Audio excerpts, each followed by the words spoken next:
The following wrestling simulation requires discretionary viewer participation.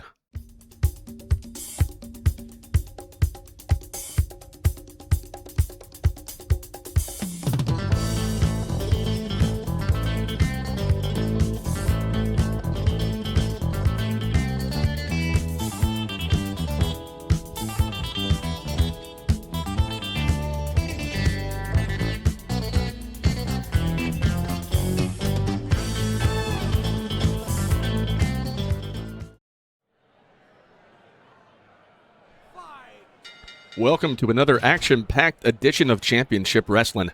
These matches are sanctioned and supervised by the Steam Workshop Alliance, courtesy of Fire Pro Wrestling World and the Carlzilla Mod Pack.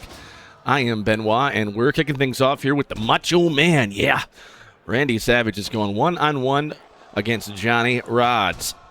Speaking of Randy Savage, he made it to the finals of the Gold Rush tournament back in March, but lost it to Kurt Angle. However, on the way to that final, he defeated Ken Shamrock in under 5 minutes, by knockout nonetheless. That embarrassed the first UFC Super Fight champion and former King of Pancrase, and since then, Ken Shamrock has issued a challenge to the Macho Man. According to Ken Shamrock, Savage may be one of the greatest professional wrestlers of all time, but he himself is the best pure fighter in Fire Pro Wrestling World. Another cover of the match only gets a 2 count.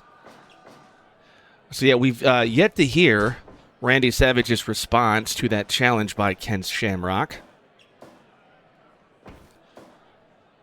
Nice slam there by Savage. One has to assume it's going to be quite an upset if Johnny Rodz were to get the victory here over the Macho Man. But right now he is firmly in control. Ooh, straight punch right to the back of the head. That is not legal, referee. Makes you wonder how Johnny Rodz would fare off in a UFC-style MMA match. Nice clothesline. Another one? Yes, double clothesline, followed by a knee drop. Right now, he's currently taking it to the former WWF and WCW World Heavyweight Champion.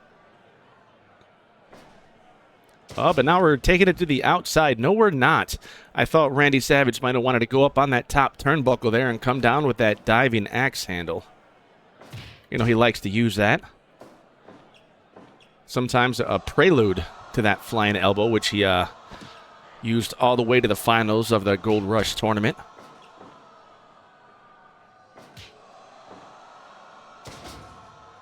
Up. And there it is. Leg is hooked. Oh, but Johnny Rodz is too close to the ropes. And he comes back with a pile driver. Lateral press by Johnny. Near fall. Johnny Rodz is actually quite notable for training many a professional wrestler. Oh, I thought Savage might want to go for that elbow again, but instead he takes him to the center of the ring.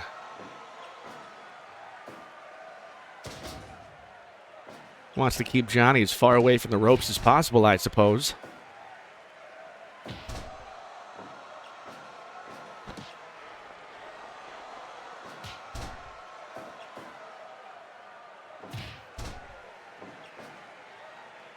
Got to give the veteran credit. He's really taking the fight to Randy Savage this morning. Oh, but here Savage comes back. Oh, yeah, he's macho. Hits the elbow again, and this time the ropes are not going to be able to save Johnny Rodz. And Randy Savage is successful in this opening contest. Oh, a third time? I thought that might be a message he wants to send to Ken Shamrock.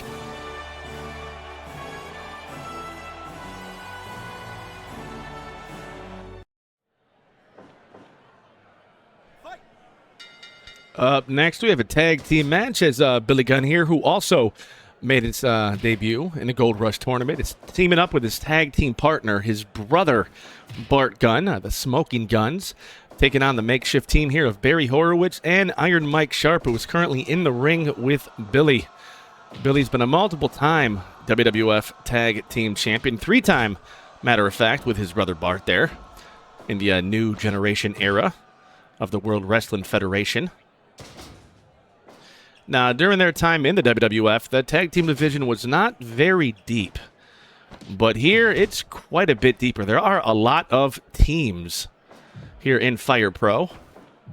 Up. I don't know if it's smart for Iron Mike there to be that close to Bart. Seems to be talking a lot of smack. There you go. Sends Billy Gunn over to his corner of the ring. It's a good idea.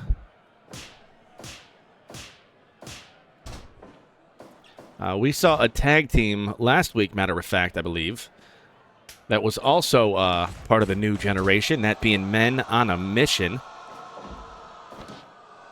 They made their debut last week. Leg is hooked for a 2 count there. Bart Gunn also happened to have been the Brawl for All winner when the WWF had that shoot boxing tournament. Or I guess more of a shoot MMA style tournament in 1998. He would then go on to face Butterbean at WrestleMania in '99 in a losing effort. The count is being administered. In default Fire Pro Wrestling world, you have a 20 count, but here in my version of Fire Pro Wrestling, there is a 10.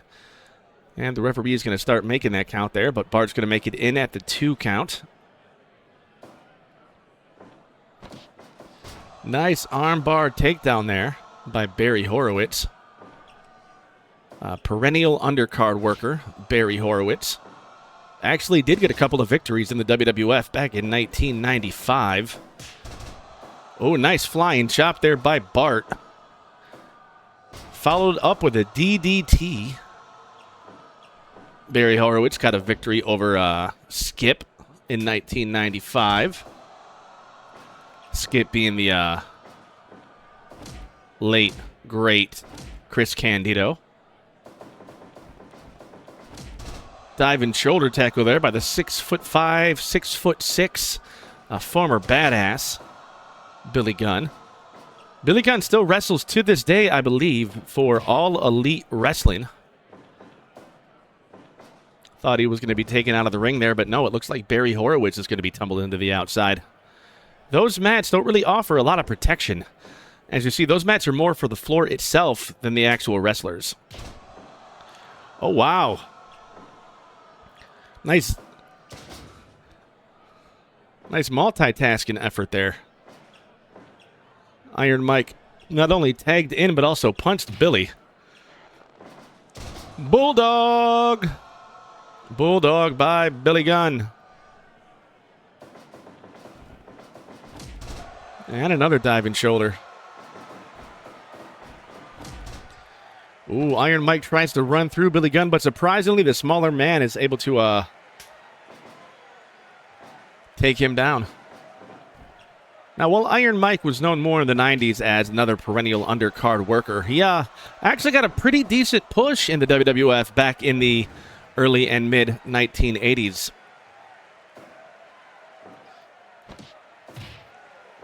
Looks like Barry Horowitz wants to get tagged back in. And he just might after this barrage of punches there in the corner. Or not. That's something that the Guns are going to have here on this makeshift team, and that is continuity. As these guys are not only brothers, but have been tagging for quite a while. A solid 3 years, and that's just in the WWF alone. Of course, Bart Gunn would later on go to become the new Midnight Express.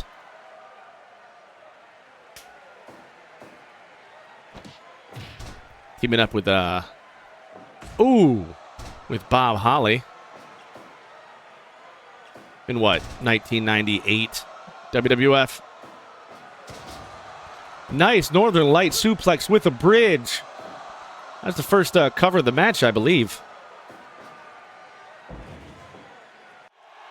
Looks like Billy's about to get tagged back in.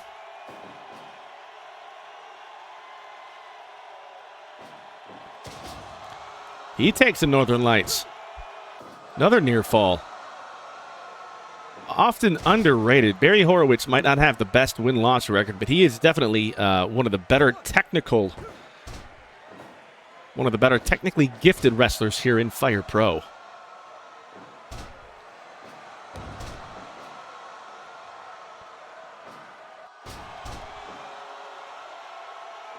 Oh, he's going up top. You don't see this often from Horowitz.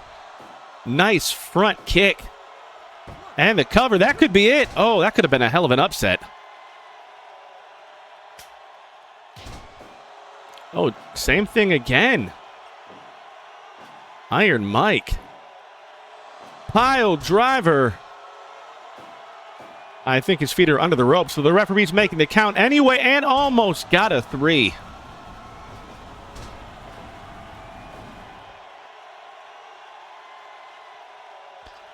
Billy's bringing Sharpe back to his corner. Goes for the cover. Near fall. Would have been surprised there if he'd have got the pin. He hasn't done a whole lot of damage. Actually quite smart of Sharpe there to extend that count as long as he could.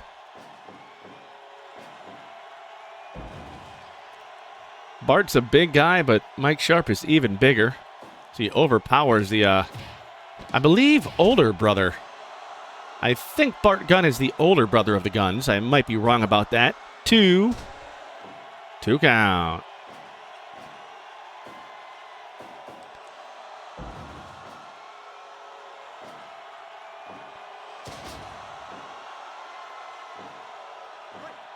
Yeah, no way the count was going to get counted there. And Bart's outside of the ring. Ooh. We have a number of tag teams here in Fire Pro. Ooh. People have been asking, hey, man, are you going to ever have a tournament here to crown the first tag team champions? And the answer to that is yes. But there already are things in the works here. Right now, we just want to introduce these teams. Get them established. Bulldog. Horowitz gets to his feet first, though. Might have been a mistake. As Billy charges in. And rolls him up.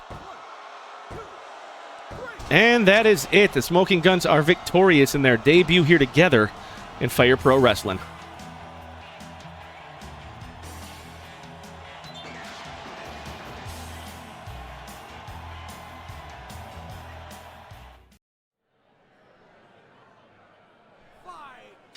Up next, we have ladies action as one half of the Glamour Girls, Leilani Kai, with fabulous Moolah there at ringside, going up against one half of the Asian Invasion in Jade. Now, back on March 14th, the Asian Invasion actually defeated the Glamour Girls, and oh, it might have happened again. The Asian Invasion defeated the Glamour Girls via disqualification in tag team action. Now, Judy Martin already took on Lotus a couple weeks ago and got the victory. And so now we got Leilani going up against Jade. Of course, the fabulous Moolah as at ringside, as previously mentioned. And Moolah is very upset at her lack of success since coming here to Fire Pro Wrestling. You know, between losing herself to Rhea Ripley, and of course the Glamour Girls not having the best record, and Mad Maxine losing to Rhea Ripley as well. Moolah's going to have to realize that she cannot be resting on her past accolades forever. And that's not even considering the fact that she brought in Mildred Burke, who turned her back on Moolah. Leilani Kai here taking it to Jade. You know, I mentioned earlier about a possible tag team tournament, but what I can tell you right now is that we're going to have a ladies tournament coming up soon here, because we have we already have a singles men's champion in Stone Cold Steve Austin up inside Cradle for a 1. So it's only up, and we got the big splash there. Not enough. Anyway, as I was saying, we already have a men's singles champion in Stone Cold Steve Austin. So it's a matter of time before we have a singles women's champion. And we will be starting a tournament up in 2 weeks' time. Leg is hooked. And it is possible that Leilani Kai or Jade might end up in that tournament, but you'll have to wait and see. The brackets have not been fully made out yet. Oh, Jade takes a sledgehammer. Oh, my. Oh, oh. Jade gets powerbombed after going for a Hunan Karana, and Leilani Kai falls on that sledgehammer. Victory roll. 1. Only gets a 1 count, though. Jade is willing to do whatever it takes to get the victory here over the former WWF Women's Champion. Boston Crab. Jade is able to reach that bottom rope, though. Airplane spin. Whoa. Making me dizzy just looking at it.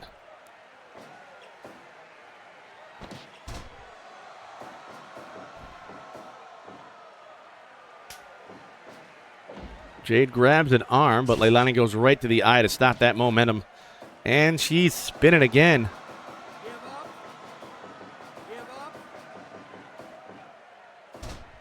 Jade is one tough fortune cookie. Oh! Big clothesline. She's really going for the submission here. Leilani really wants to make Jade pay for that tag team loss last month. Double underhook, up and down with authority via that butterfly suplex. Big splash, and that's going to be enough. Leilani Kai gets a victory over Jade. So even though the Asian Invasion defeated the Glamour Girls in tag team competition, individually the Asian Invasion has come up short.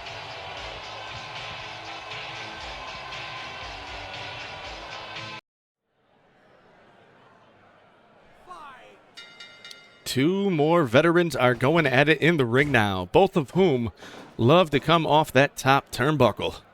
Of course, Jimmy Snuka with that Superfly splash, and Hugh Morrus there with that No Laughing Matter moonsault. Now, neither of these two were former world champions. However, Hugh Morrus was a former WCW United States Heavyweight Champion twice, I believe, whereas Jimmy Snuka is a former ECW champion back before they went extreme. Both men are doing quite well for themselves here in Fire Pro Wrestling, but they have a little ways to go if they want to be able to challenge that SWA Heavyweight Champion, being Stone Cold Steve Austin. Snuka just runs right through Hugh Morrus. Snuka is a very massive man. Dude is jacked, okay? Oh, this time they collide and neither man falls.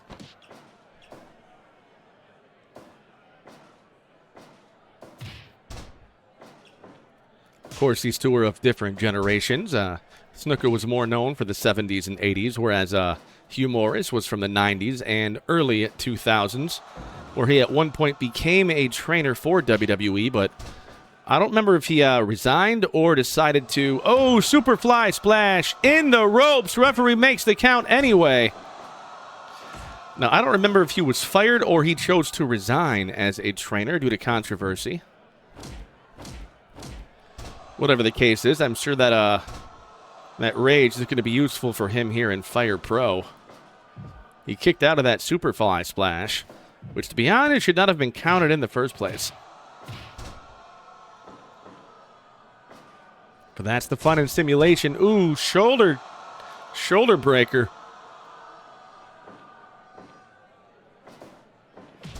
And a short arm lariat.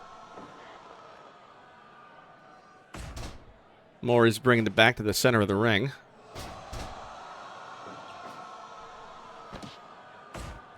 Snuka came into Fire Pro as the, Brainbuster as the first opponent of The Undertaker in The Undertaker's WrestleMania Streak Rematch Tour. Came up on the losing end of that. Nice Saito suplex.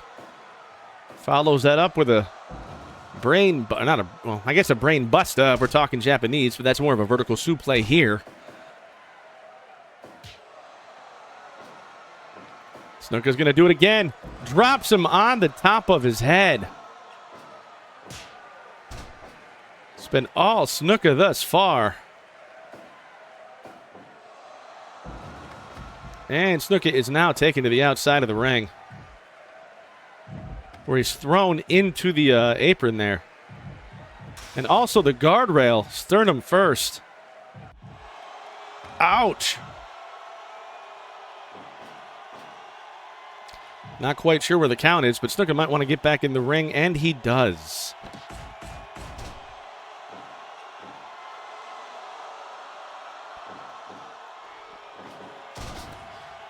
Nice reversal there into a bulldog takedown.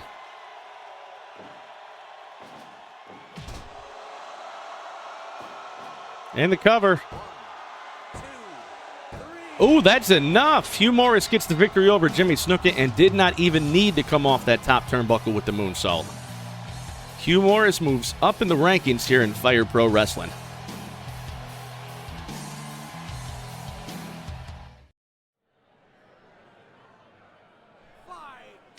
Now, this is definitely a mismatch if I've seen one.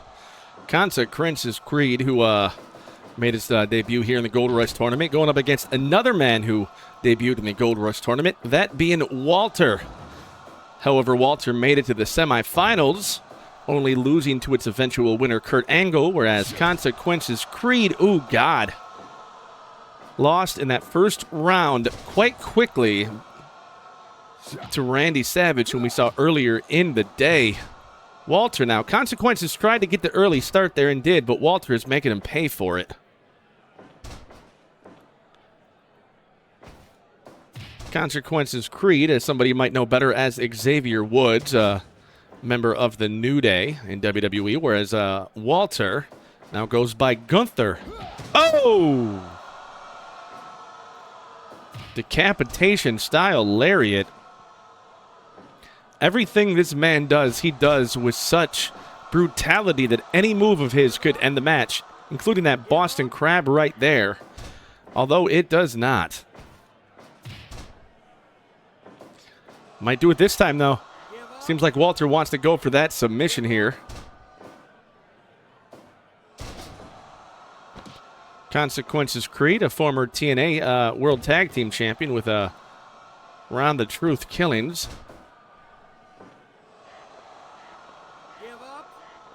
Multiple-time Tag Team Champion, though, as part of the New Day. I think he might have been the U.S. Champion at one point, too, but I might be mistaken. Big strike exchange. I don't know if you want to go toe-to-toe with Walter, but I... Nope. Nope. Nope. Hard no.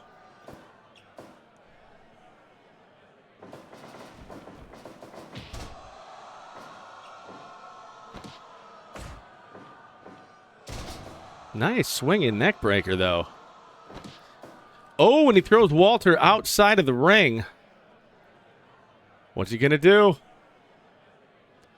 He's thinking about it. Double axe handle from the apron. You know, he cannot give Walter a chance to breathe. This is actually a very valid strategy here. Got to take it to the larger man. Side salto. Nice gut wrench style takeover. Oh, and a DDT. Lateral press. Gets a near fall. Juking and jiving here. Going up top.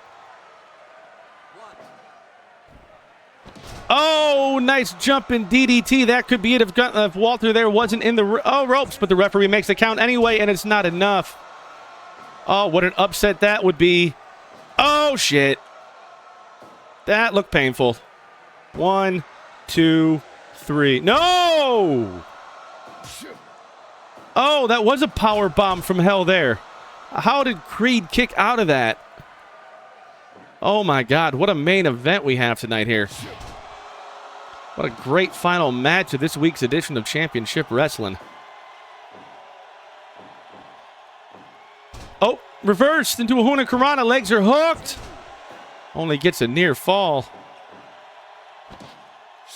Oh, so many different variations of that slap to the chest. Walter doesn't even want to be covered that time. Consequences going for it. Oh, diving tope.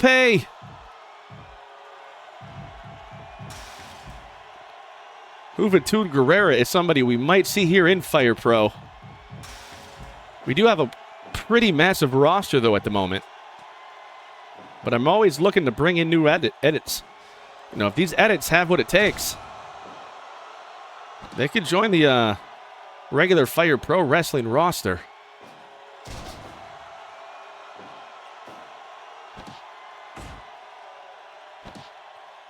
Has him up and, oh, gut buster.